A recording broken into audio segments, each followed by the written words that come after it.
Ṣẹ̀kẹ̀rẹ̀ lọ bá jó, ṣẹ̀kẹ̀rẹ̀ lọ bá jó, olúwa mi ò dìde ojó ṣẹ̀kẹ̀rẹ̀.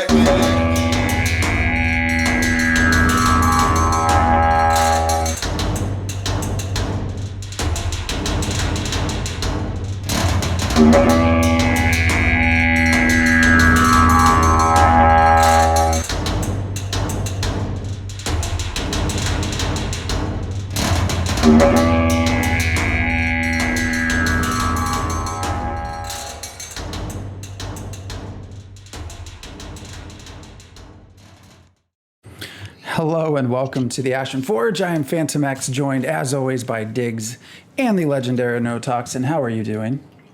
Doing good. And thank you everyone for joining us again on this Sunday. Today we're going to talk about Immersion, which was the most recent dev development question where they ask us however they worded, they ask us the questions. A lot of interesting feedback if you read through the forum posts. There's some things that I don't understand, some things that make complete sense.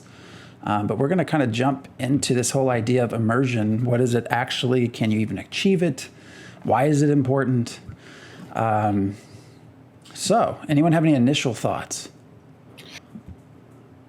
I'm going to give you the one that I was saying right before the show, which was that as I was reading through it, every little nitpicky thing that people were complaining about inventory space, about disconnecting, and lag, about not really being able to do the things you want to be able to do, or NPCs doing unrealistic things, enemies just lining up for a thrashing, just standing toe to toe and hitting the hot bar, all that stuff. Like, it just made me think, oh, well, geez. All that stuff goes away if you're playing like a tabletop game. And going back through the idea of, the RPGs, digital ones of the, 80s and the 90s and stuff, how many of them used THACO for their defense system, which was signature to the ridiculous early days of D&D, and how many of them were really trying to emulate a tabletop game or, that sort of experience, but in a digital form. Especially because there were so many damn games that were D&D and Forgotten Realms and other sort of, branding that, were in all of these various different formats. So you even had them and their licensed stuff as examples. And all of it was like, okay, well, none of it's really the same as playing the actual tabletop game. All those things, obviously nobody's going to disconnect or, lag out if you're sitting around a table together. Maybe not so safe right at this current moment, but there's ways to simulate it. Other than that, the idea of anybody being a stupid NPC, they're only stupid because they literally have an int score of 6, or you've cast some stupefying effect on them and they're just sitting there being like half brain dead.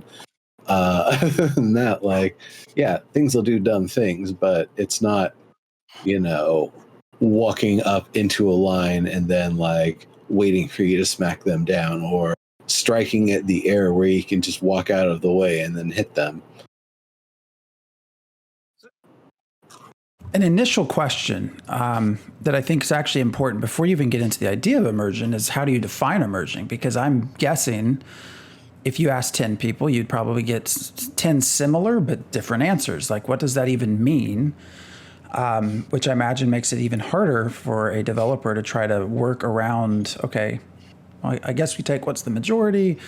Because in my head, can you even be fully immersed within a video game? And I've said this a few times, is I think outside of virtual reality, the answer to that is probably no. Even in virtual reality, you can't be fully immersed. You're right. I think there are things, and that goes into, well, how do you define it? Like, what does it mean to you? The extremes. Go ahead. Yeah, I was actually going to say the real world example I give of a total immersion experience is going to a country where you don't speak the language and trying to get by until you learn enough and actually speak the damn language.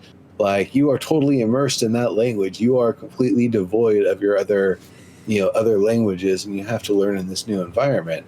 That's what I sort of think of as the level of nuance and detail that one would need to be able to simulate for somebody to be able to have an immersive game experience. That's, again, going more towards the holodeck side of VR while we're still closer to the sword of Damocles.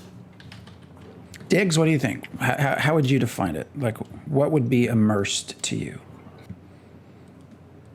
Well, if immersion is feeling like I'm actually in the world, playing in the world as much as possible.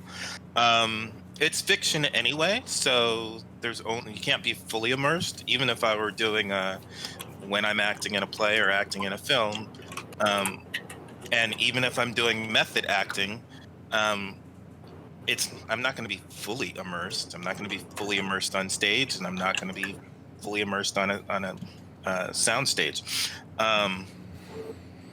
So there's only so far you can go in the first place, but yeah, feeling as much as possible that I'm actually in the game. And to tell you the truth, when I first went into EverQuest, it was awesome because I was going in, and the first things I was doing in EverQuest was killing kobold pups. And I would run in and I would listen to where they are and orient to find them and go chase them down. And that was awesome to me.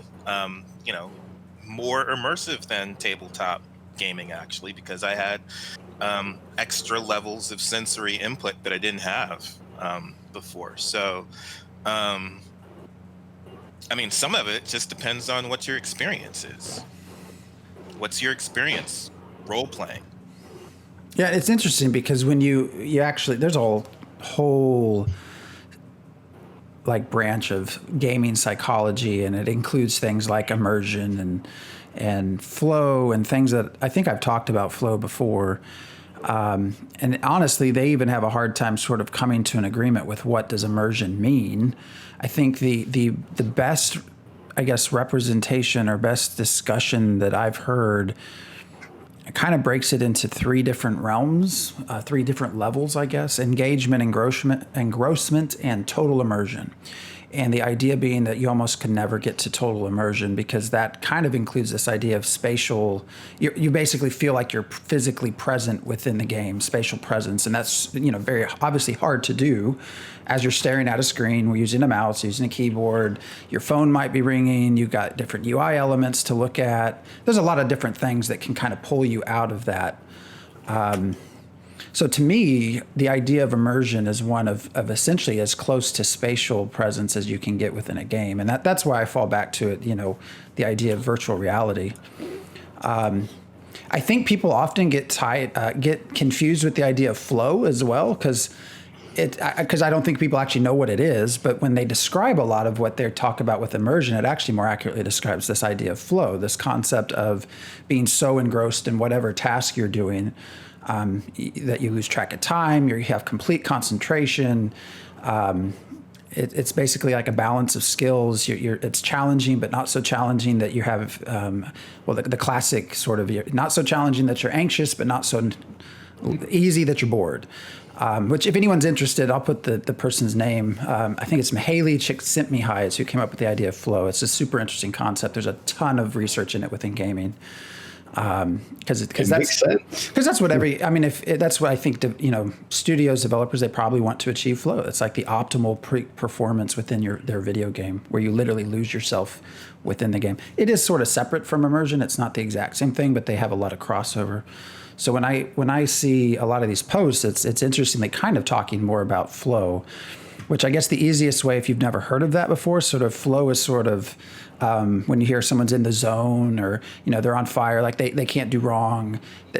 You're basically in the flow. So if you sat down and all of a sudden an hour's passed, it felt like 10 minutes, you were probably having a flow state. So it's an interesting idea that I think is hard to even pin down what it means to individuals, including the people that do the research behind it. So, I thought your description of total immersion was amusing to me, because I am a multitasker. I grew up in a home where my parents turned on the radio in the house, the central radio in the house, in 1970, and it was on until 1996 when my mom moved out of the house. So I'm used to having sound around me, no matter what else I'm doing. Watching TV, the radio's on. Doing homework, probably the TV and the radio are on somewhere in the house. And I often game with the TV on, and I'm gaming. I'm multitasking while I play. So that sense of total immersion would never happen for me because I'm doing a bunch of stuff always. I probably do have 3 devices on that I'm looking at. I'm paying attention to Discord notifications, doing a lot of stuff. But the engagement and engrossment, those are the bigger factors for me. Yeah, I would be, I'm looking to be engrossed. I primarily play for story, not for the game. I don't want the mechanics to distract me too much, and I'm not interested quite so much in points and optimal play. Like, one of the things I hate about raiding and sometimes even partying is speed runs, having the most efficient run. Like, I want to go in and explore the area. I'm a explorer socializer in that order. So I want to explore the entire world. And oftentimes a lot of gamers come in and they just want to kill everything, get the most points, get out, and maybe get out quickly enough that they can repeat it so that they can get, higher scores or more stuff or more gear or whatever. And I don't really care about any of that stuff. Actually, one of the things that I always hope first and foremost is that I just love being in the world, and that moving through the world feels like I'm on vacation. I'm often, since I started playing, I think right around 99, 2000, I started taking tons of screenshots when I want to say New World, but it wasn't New World. What was AO? Anarchy Online. When Anarchy Online came out, I was just taking massive screenshots because it felt like I was on vacation, and it looked awesome for the time, especially compared to EverQuest. So I think the first thing for immersion for me is I want the game to look good. I want it to feel like I'm moving through a beautiful world. That's one of the first things for me. Gotcha. So at this point, can you even go back through and play older games that are kind of lower resolution, or does that not matter so long as it still looks, good for what it is? I was shocked when I went back and played EverQuest, like vanilla EverQuest. I think 4 years ago, we did that. Lock 6 Time played it for the very first time, I think, in 2014. And I was watching him play, and I was like, "Oh my god!" I thought it was like so much better, because when I played it, it blew my mind at the time.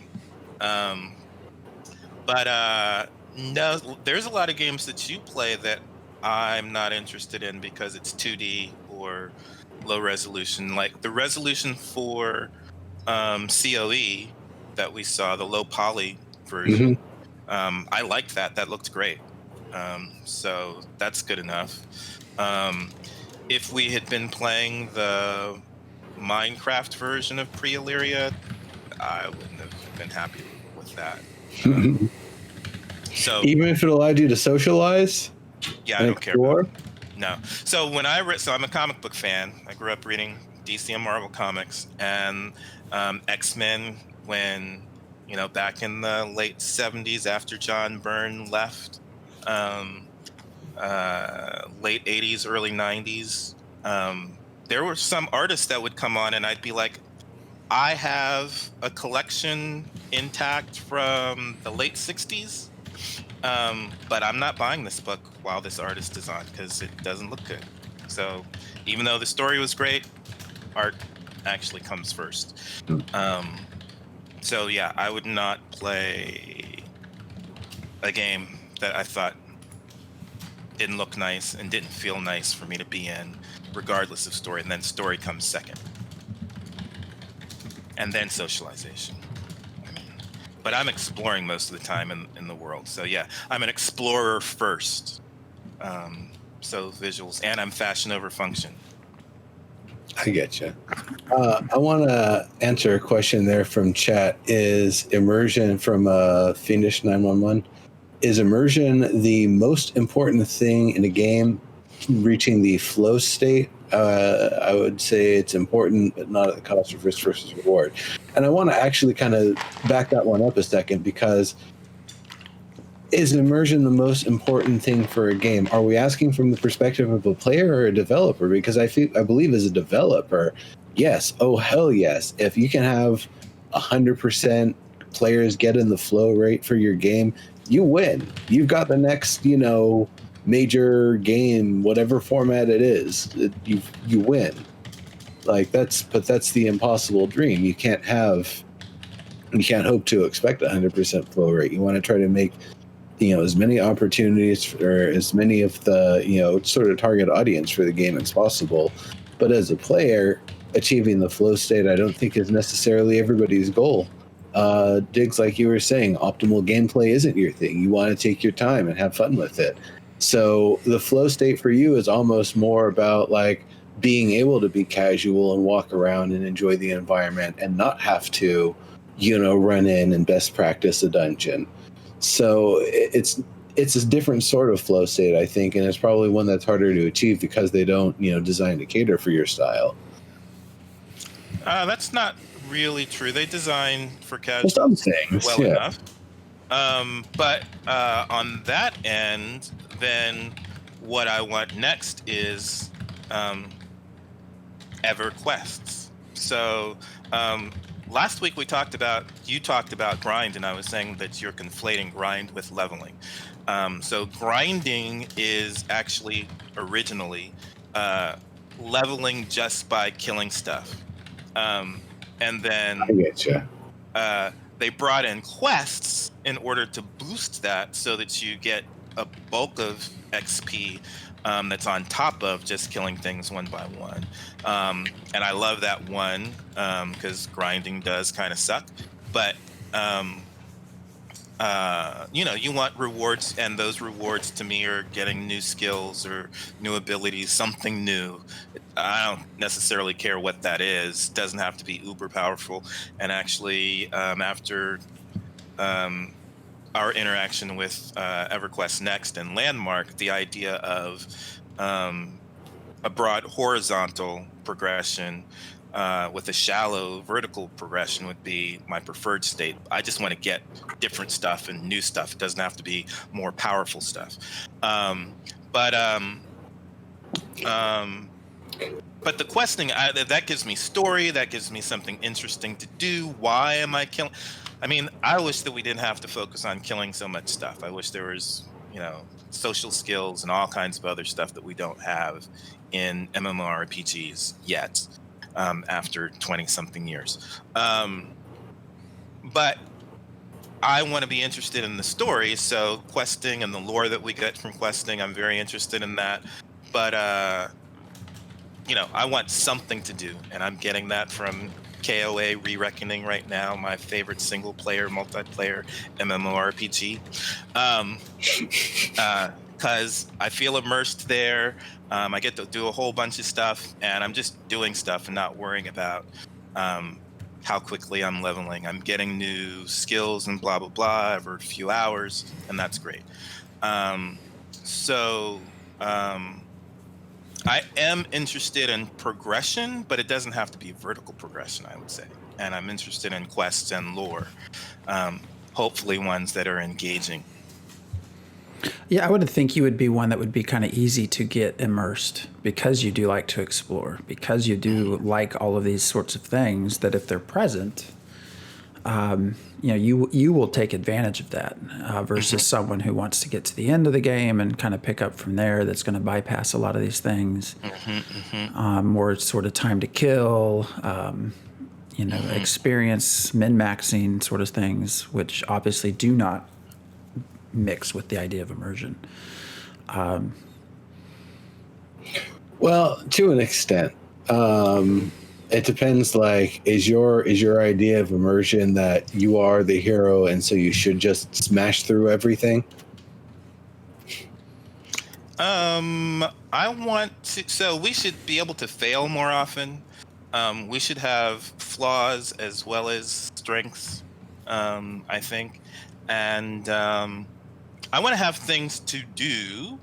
I don't want to fail everything, but I don't necessarily mind failing something and having consequences for failing. One of the things that hopefully I will do for people later in Kingdoms of Amalur: Re-Reckoning is get caught pickpocketing, because the NPCs react, and you got to do stuff to try and make them not treat you like a zombie, and that's kind of fun. Like, you failed and there are consequences, and that should we should have that. I think one of the problems that we have in MMORPGs is that we think that we should succeed at everything. I don't think that necessarily should be the case. Well, you're attempting to succeed at everything, but total party wipes happen. Yeah, but eventually you get to kill that big boss. I mean, maybe you don't. I mean, that's a good point. And I think that's the idea, again, the difference between immersion and flow, and where people maybe don't grasp the difference between the two. You're right. With flow, the whole point of it, right, is that you're achieving. You have a goal. You have a clearly established goal. You're able to achieve that goal. It's a challenging goal, but you are able to achieve it nonetheless, which is not how a lot of, and that's where there's some awesome comments within chat, and I'm trying to answer them all, and I can't keep up. This idea of developing towards flow. I just don't think that's, I maybe misspoke, or maybe I was misunderstood when I was talking about that earlier. I don't think anyone should design a game for flow, because that's number one is different for everybody, right? Because all of our skill levels are different. So the idea that you're gonna try to design encounters that encompasses everybody's skill level, just not going to happen. I do think, and this is where I'm okay with the idea, not in MMOs necessarily, although you do see it there to a degree, but in single player games, this idea of having sort of a story mode, an easy mode, a hard mode, that gets a lot of talk about, oh, you shouldn't make it so easy. Well, no, that's the point of reaching out to the entire, gaming base. You're trying to reach them on their level of skill so that they enjoy the experience. It all comes back to this kind of concept of flow, but we're gonna have to have a follow-up show where we get into these chat comments, because they're awesome. No, there's some great points. One of them that I'll just talk, because I was starting to type back, was the idea of, again, don't spend all the development time, voice acting, story, all these sorts of things. Those are important. I mean, that is a point. If you want to have sort of full immersion, you should have NPCs that actually talk to you instead of reading every single response and having to click a button to proceed to the next conversation. That's just not at all natural. So that's not at all going to feel like you're immersed. But the other comment was also that focus on the core gameplay and combat. Well, that actually also contributes to the idea of immersion, right? Because if you have very clunky feeling combat, that distracts from it. The animations, if they just seem really weird, I think one of the things we talked about with New World, with the what's it, it's not a mace, whatever, the Great Hammer. Like the animation kind of would continue as you tried to pull out of it. It just felt weird. Like that. Those are things that are important to the gameplay experience, but also contribute to the idea of immersion. So I think you can get some level of it just by focusing on things like the combat and the sort of gameplay arc. It doesn't have to be entire voice acting and somehow doing smell vision and stuff. And light a candle, you'll make it'll smell like you're there. Those are important if you want to talk about full immersion. But again, I don't think that's possible. So you can come at it other ways. I twitch every time you mention combat, because I wish combat was not such a focus in these role-playing games. That being said... That's Book of Secrets isn't going to focus on our Book of Travels. Yeah. That's the one. They're not going to really focus much on combat, if I'm not mistaken. Right. Yeah, I'm hoping to enjoy that game a little bit more than I have playing the beta so far. Wasn't a lot to do. But, I mean, even exploration wise. So combat, like one of the things that I like about KOA Re-Reckoning is I get to use persuasion skills. That helps me feel immersed because I like using charisma when I roleplay. Especially if I can avoid combat even. But that also being said, the combat in Reckoning, that is the game, that is the CRPG where I've most felt like I'm playing my role, which is a rogue. And so even though I'm a Care Bear, you will see me backstabbing time after time because I can sneak and pickpocket, and I can sneak and backstab, and the animations for backstabbing are out of this world and absurd, and I love it. So I do it all the time. Good animations, good combat. I will say it should feel great, and that is going to help you feel immersed. But I would like to have other things in there, like the sneaking mechanism is great in Kingdoms of Amalur, and has been pretty good. And like I like it in WoW. Okay. So lots of stuff, not just combat, but what I'm hoping for is that I really feel like my role, whatever class that I've chosen, I want to feel like I'm actually that class. And that doesn't always have to be around combat. Like I've said for World of Warcraft, I do wish that as a druid, maybe as a cleric even, I would spend more time healing things. As quests, I would get quests to heal things, heal nature. And it was great for Cataclysm, but I would like more of a focus on that when I play in general. That people would send me out and say, hey, heal this stuff, go out and do this, whatever it is. Bards, I wish, there was more stuff with performance or whatever, more quests around performance if we're going to be a bard, so that not everything is about combat. Well, so I have a lot of questions in my head. So as let's start here. Can you name an experience where you felt immersed within a game? So we had a question about emotion and World of Warcraft. When I played Cataclysm, there were 2 times in there that I felt horrified.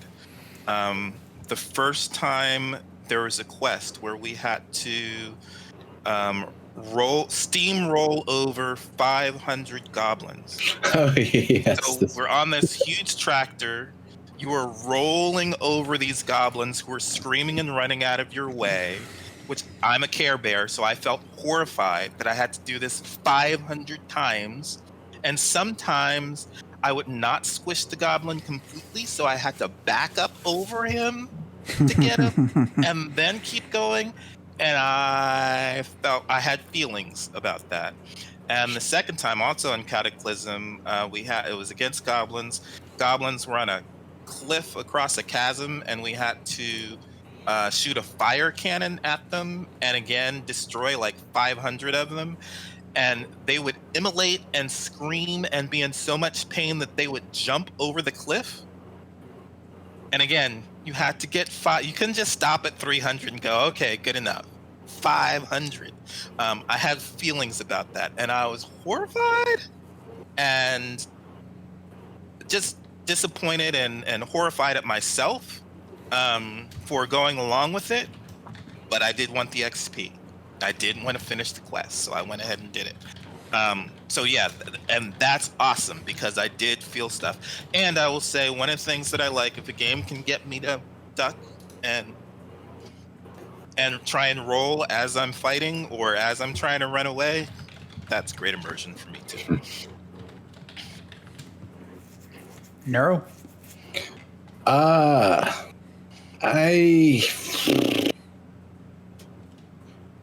don't know. Like MMOs, always felt kind of like a doesn't have to be an MMO.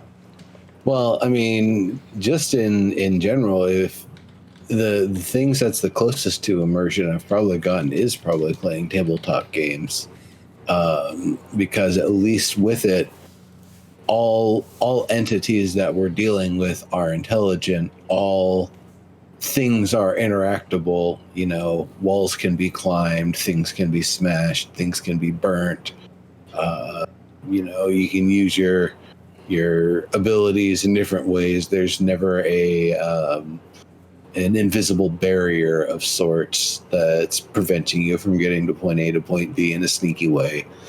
That's the sort of stuff that I really like about it, is if you've got some way to deal with the situation that makes sense, you can execute it. Likewise, the fact that nothing that you're really dealing with is stupid. So with that, I feel like very narrative heavy sequences where everybody's sort of participating are one of the things that, you know, kind of get me going. A recent example, actually, Diggs, you were there with it, playing the D&D Dragon Heist campaign that I'm in with some modifications. We were sent to check on somebody in their crew, so our crew basically pulls up a table, brings a renowned author alongside us to try to pitch a book deal, as we're trying to pry information and check on the state of a particular individual, while our sneaky rogue puts little tracker devices on people. And that one I felt was just like a very genuine sort of interaction in general, like really trying to feel out the characters and, you know, smooth them over and, you know, do the sorts of things that you would do if you're, you know, real people in real life trying to kind of get information about something from somebody, or, you know, yank their chain just a little bit a certain way to see how they react, and then easing off of it and seeing how they react, that sort of thing. And it was very very much like an entire session of like schmoozing and playing cards with this group of NPCs and the group of players. And honestly, it was you know, quite a real, you know, social sort of experience. It actually felt, you know, like an actual engagement rather than, you know, just being, oh, hey, you know, here's these NPCs, here's the party, we walk up, we press a few buttons, maybe an interface pops up, we click a few things with a little question interface, maybe we get the good guy or the bad guy, or the, you know, you're this intelligent so you can use this prompt sort of thing. And it kind of simulates that. You get that in games, but it's just not the same as like playing a tabletop game. So that's where it's at for me, is you know, if a game's able to get to that level of, I guess, social flow state that's not actually combat and mechanics driven, where, you know, you get the feeling of being in a room with other people and, you know, chatting with them, even though you're, you know, remotely and half of them are being played by one character, that, you know, that's really it for me. That's where you get that immersion. And that isn't the only time that's happened. That's just a good recent example. I think Phantom experienced a little bit of that when he was playing KOA on Thursday. He was supposed to get a ring for someone, and he got the ring, and he was turning the ring over, but he was like, wait, I don't want to turn this over. This looks like a pretty decent ring. Can I keep it somehow? And sure enough, he was able to go through and keep it. And he was like, oh, great. Like, I convinced her to let me keep it. That's like, well, I awesome. think didn't I kill her? I did that with several quests. It gave me the option of not doing what I said I would do. Yeah. So I didn't, and it worked.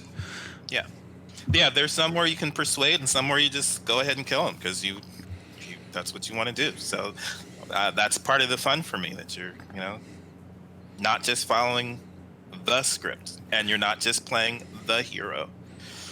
I know I could say, you know, I've never been, because I've not had anyone to play, but into tabletop games. But, you know, I've watched a lot of like D&D Live where there's just really exceptional storytelling involved, and I get really wrapped into those So I can only imagine what it's like to actually play at a table with a really good storyteller amongst people around you that are also very into it. I could see that being a very immersed experience. For me, I think there are two things that come up, and they're kind of different, actually. I think one is probably more immersion, and the other is probably more like flow. The first thought that came to mind was actually and I forget which expansion it was, World of Warcraft.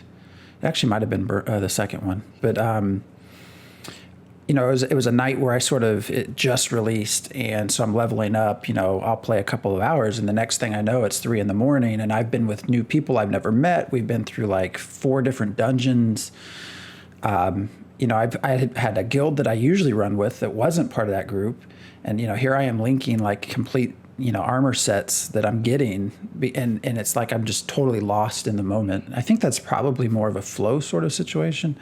The other one that comes to mind is EverQuest, and kind of playing in the dark, Elfay, where it's really kind of really gloomy, and you don't know what's going to happen, and there actually is a real sort of sense of risk versus reward. I think that probably is more of an immersive experience, because certainly my skill as a character and probably as a player was not very good, or did not match up very well with what was in Elfay. But those are the sort of examples that come to mind for me. And this is where I think it is very different. And Terridan actually, several posts a while back in the chat had kind of commented how her idea is different than mine. And that's what I kind of mentioned at the beginning, is I think that's what you will find, is everyone has different ideas of how to get immersed. And there was actually, she made a good point about books and other sort of methods of getting immersed into what you're reading or movies. And that's a very good point as well, because it's not just within video games. So everyone's experiences it different. I also had 2 early instances in EQ. The first time I was struck with an NPC hit me with a blind spell, and my screen went black. And I was like, what the? And getting drunk the first time in EQ. Probably. I actually just thought of that when you said the screen going black is also the. Yeah. And there is a good drunk animation effect in Landmark as well, I thought, which is kind of fun. So having some cool emotes, I mean, I would like to have, almost I would say the more emotes that I'm able to use, the better, just so I can express myself. And I mean physical emotes versus the slash emote. I absolutely loathe role-playing in MMORPGs, and by role-playing, I mean having a GM or, pretending to role-play instead of actually role-playing. Like, slash, I picked up this apple when there's no apple in the game. Mm-hmm. I loathe that. So I'm going to ask this question so we can kind of keep moving on, and also to you guys, but also to chat, because I'm curious what everyone thinks. Since we are an Ashes of Creation show, kind of based off how you define immersion, sort of 2 things. So what is there about Ashes of Creation that makes you think you won't get immersed? But then also, what is it that would make it harder for you that you've seen so far or that we're aware of? But then also the opposite. So what have you seen? What have you that would make you think, hey, this actually is going to make me more invested or more into this world? And either one of you can start. I think the idea of nodes kind of snapping to level and de-level is a little weird to me. The idea that if you take a place over, you wouldn't want to leave it intact, and it wouldn't be at, similar stature that it had been at previously. That's one that's a little weird to me. And then with that, the idea that there's no persistence to the families, to the NPCs, that if a place gets deranked and comes back under new ownership, the families of NPCs that had been there previously won't reappear with it. That, there's a lack of migration, there's a lack of familial, continuity throughout the game. And I think that's something that really takes the characters, and instead of making them feel like citizens of different races that inhabit the world, that they just feel like, NPCs, and they don't exist. They're just simulations that are there to serve a purpose and get knocked over when you need them to. That's because that's that's not just if the city gets deranked. That's stage to stage. So if, say, your city pops to Metropolis, and you had a dwarven city, but elves contributed most to the next stage, when it pops to Metropolis, it will become an elven city.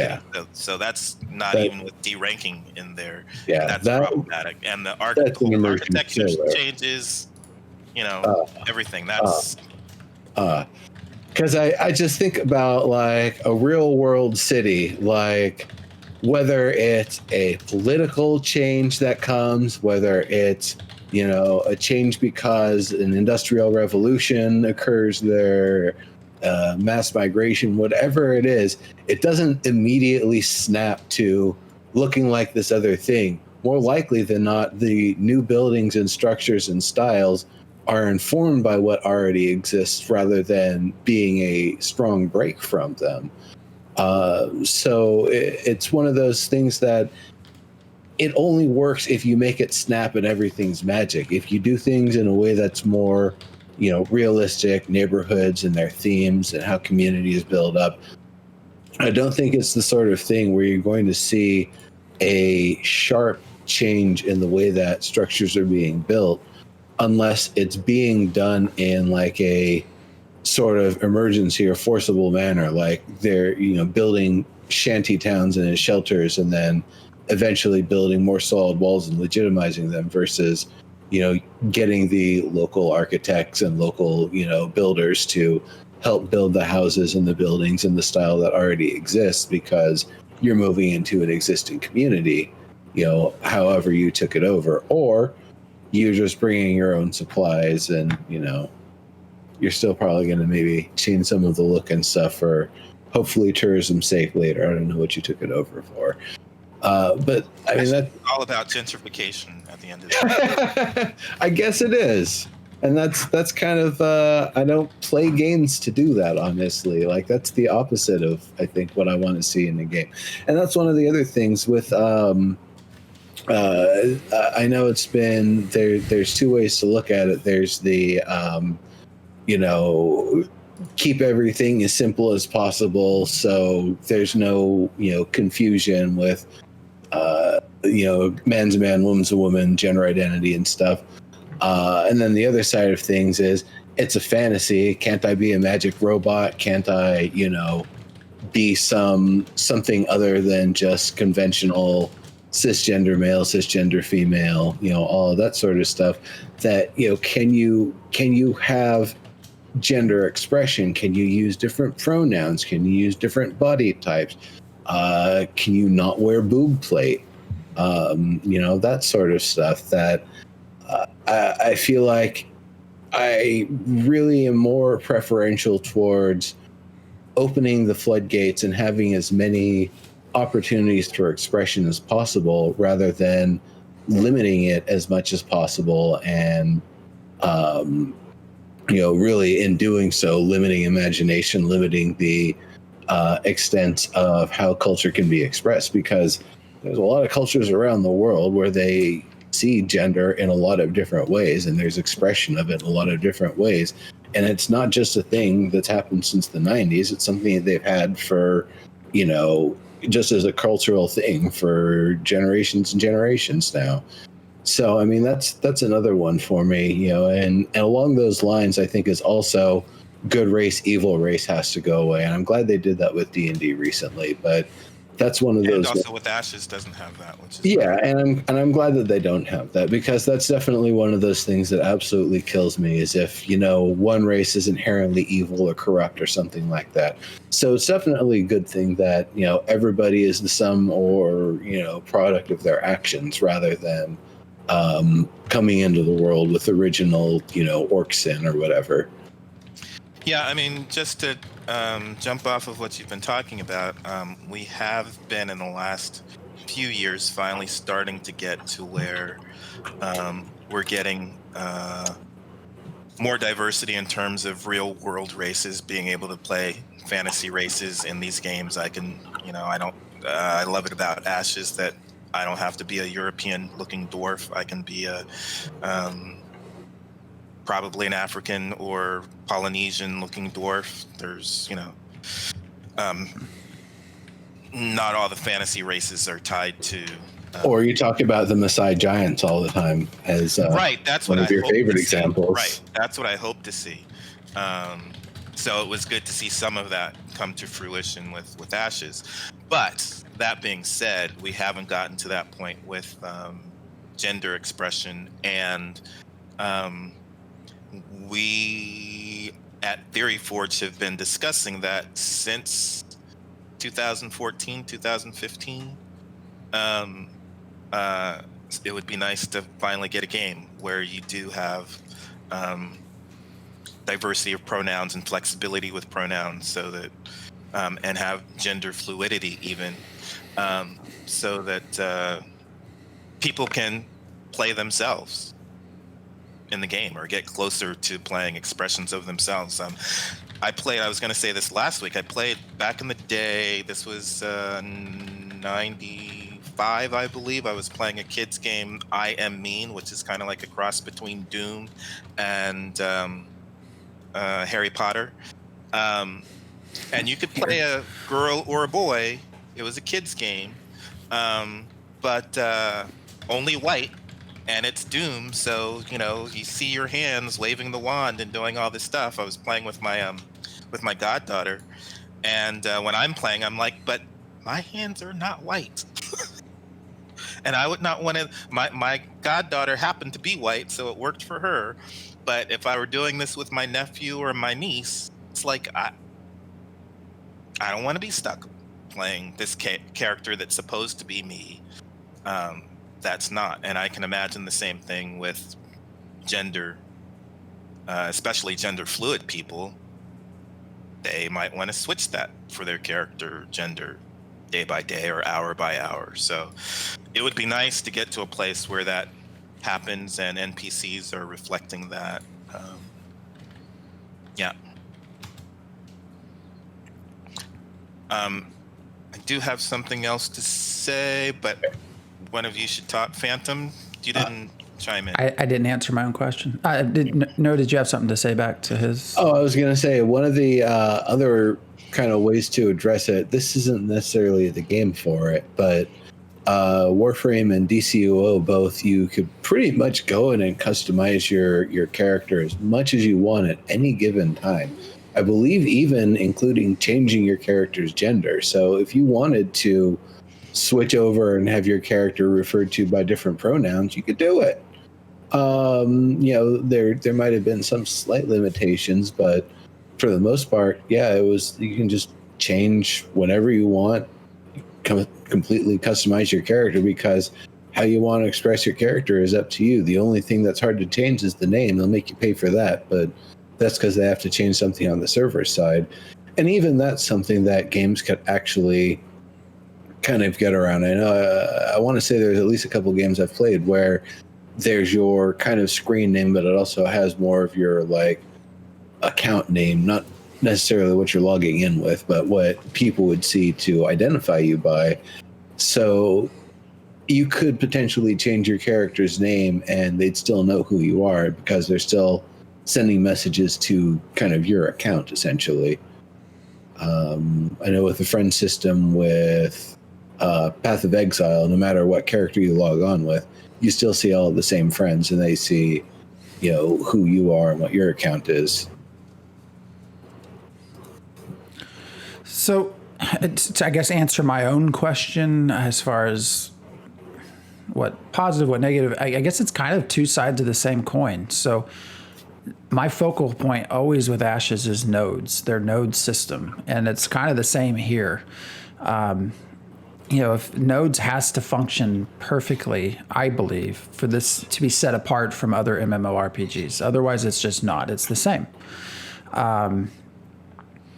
And that's kind of the same idea with immersion or breaking immersion.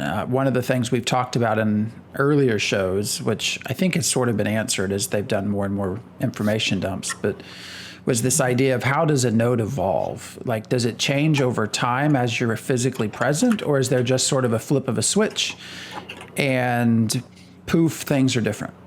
So if there is not a smooth transition, if there's not a clear change of power, change of just how it changes over time, I think that really very much breaks away from the idea of immersion.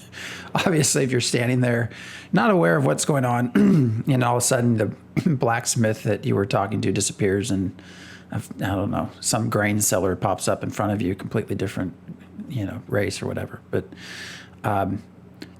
equally, again, two sides of the same coin. If they get that transition smoothed out to where, it's a clear, there's a destruction, there's a buildup, there's a growth phase, and that occurs over the period of time, over a good period of time, I think that actually contributes a tremendous amount to building into immersion.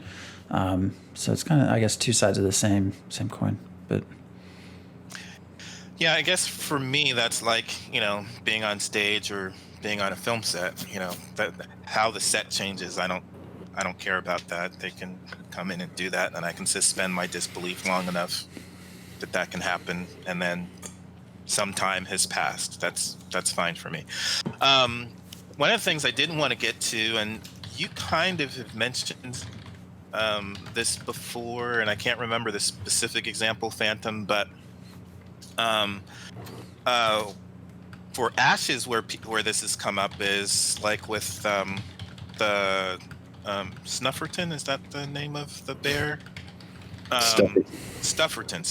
With the Stufferton bear, people were really upset that broke their immersion because it was too playful, and I guess they want their fantasy RPG setting to be more drama. But it's high fantasy, and they have some lore behind it. A wizard chose to make a stuffed toy into a mount. Where it's high fantasy, that should not be breaking immersion, because you might have a wizard who chooses to do that. Wizards are crazy people sometimes. But then that also creates the problem. How can I create my own animated, magical mount of my own doll type that I want, not just a bear? Like, if a wizard can do it, why can't I do it? You might be able to find a way to do that. I don't think there's anything necessarily stopping that from happening, other than people cried out so much that they hated it that they might not choose to go that direction anymore. But one of the things that I hear a lot of people, not a lot, but I hear some people complaining that they want even the art style of the weapons with a lot of glowy stuff. They want it to be lower fantasy and probably closer to something like the Conan universe than high fantasy. But it is high fantasy, and where you have high fantasy, you can have a lot of crazy stuff. I think the Phantom example is zones, in the magical zones. It's the map, and it's a high fantasy world, so you can have a lot of crazy stuff, and we are going to have crazy stuff going on with some of these zones where we have like magical weather. Oh, are you talking about when I pointed out their map, how there's like this big chunk of ice that's like clearly along the same, where everything's like barren and not icy? Yeah, and there's something's up with the equator, I think. I mean, there's the map is kind of screwy, but it's high fantasy, so lots, crazy stuff can happen. And if there is a lore reason behind it, then great. That helps explain it away. Otherwise, that's sort of what in the hell's happening here. So we are we have like 5 minutes left. We didn't actually get into the responses on the forum. Was there anything that you guys read that stuck out that was like, that makes sense, or this is totally dumb? I think there was a comment that MMOs shouldn't have immersion or something that you mentioned. It was that like they're mutually exclusive, something like that. I mean, you can Yes, but the gist of that post was, I don't like to read, so you have to have everything be voiceover. Otherwise, quests are boring. That was the gist of that post. It's a whole lot of me kind of reading people's posts and nodding my head. It's like, yep, that's definitely, those things frustrate me too. That's repetitive battle music, quests with no meaning, awkward combat, mass summons, desync, reused monsters, inventory limitations and how those are done, repetitive quests with no meaning, bad game optimization, bland lore, which starts to get into the other posts that they're not compatible, because that's like every MMO. Yeah. Another thing that I don't like, and I mentioned this, I think 2 weeks ago, or maybe it was last week. One of the things I really don't like that's immersion breaking for me is killing Fippy Darkpaw and having him reappear. And I guess we die and reappear all the time, but killing him and having him back at the same spot over and over and over again for 10 plus years. I hate that. I want to be able to impact the world and make a change. That's one of the things that I'm looking forward with Ashes of Creation is actually making some visible impact on the world and having in-world and lore consequences for the actions that we take. One thing I do hope gets pulled for, well, there's quite a few, but COE that I liked, you mentioned the idea that we don't die, was their sort of aging, this idea that your character ages, or eventually if you die enough times your soul goes away and you have to just basically have a new character. I actually kind of like that idea to a degree. I know that would take a lot of getting used to for a lot of people, but then you just start playing different mindset, right? If it's more towards a family of characters than a lineage of characters than a single character. I still would like to see that enter somewhere, just if anything to see if it makes sense and works. But I hate that because what I'm trying to do is reenact a TV show or my comic book experience, and so there you have your iconic character, and you maintain that iconic character, and even if they might age to some degree, either because the actor ages or because it's been 50 years of Batman, he aged a decade over the course of 50 years or whatever. I want to follow one character all the way through, like it's a TV show or like it's a comic book. And I don't really want to have them die off, just like I don't want Superman to die off or Batman to die off or whatever. So... Or even, Dreest, has he died? He's still kicking around after how many decades? One post though, I think there's a lot of things that make sense. Nero, you read off most of them. And I think that was, especially quests, that seemed to be a very common sort of complaint. If it's a repetitive quest, if I'm having to kill, why do... That NPC who walks forever at the slowest pace possible, slower than your character can possibly walk on slow encumbered. Yeah, I hate the idea of encumbrance. My character is big and beefy. You're this tiny dude. I can literally just pick you up by the scruff and walk with you. But that's a trade-off that I'm willing to make. I will break immersion in order to not have to have running back and forth multiple times to carry or whatever from one place to another. I am fine with that. Surely if I had to have weight issue, encumbrance, massive issues, I'd just probably quit playing the game.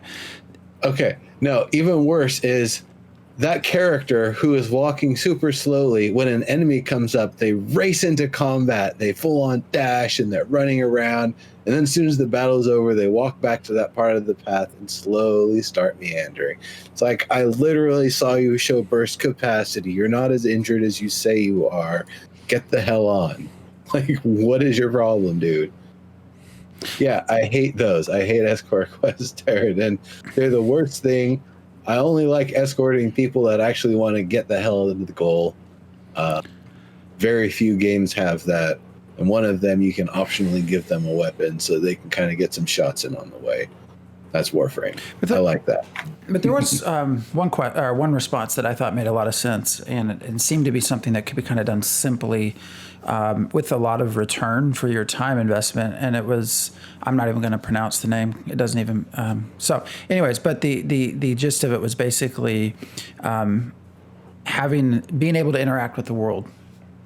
Like, just let me interact with the world. Let me sit in the chairs, lay in beds, push things around, play games, animate drinking.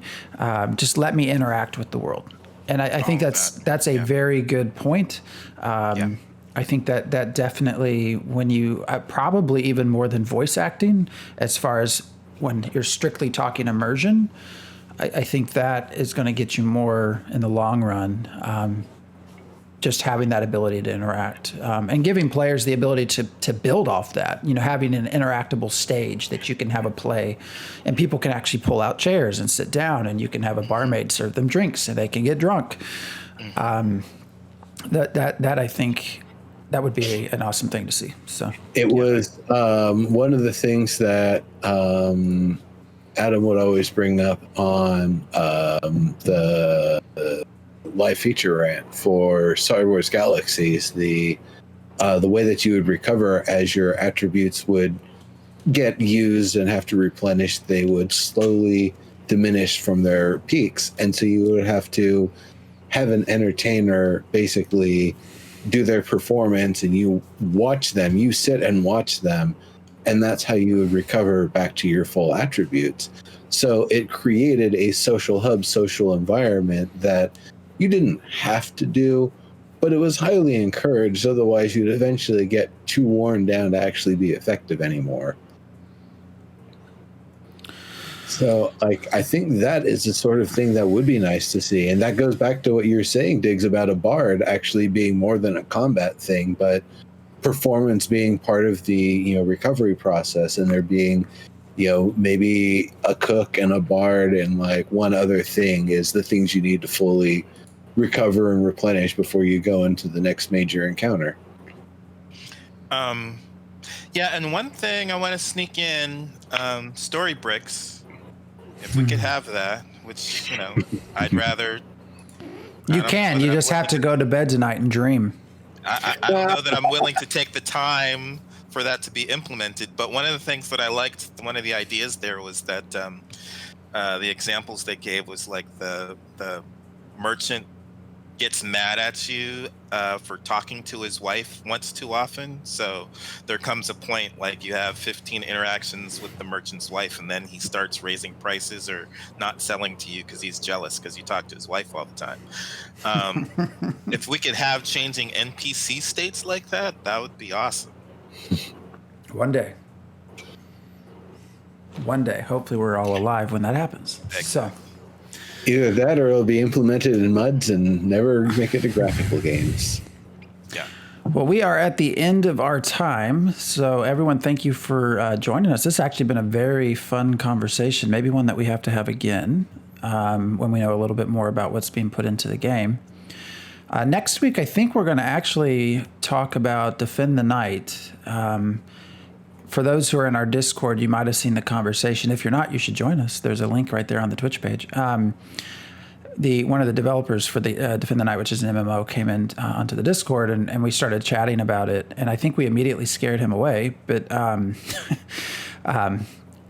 raised a lot of questions, or I think we have different ideas. So we're going to probably just kind of deep look into that and start kind of an overview and a conversation about it. So now that New World is on pause for who knows how long, we'll move on to something different. So again, thank you everyone for joining us, and we will see you in a week for this show.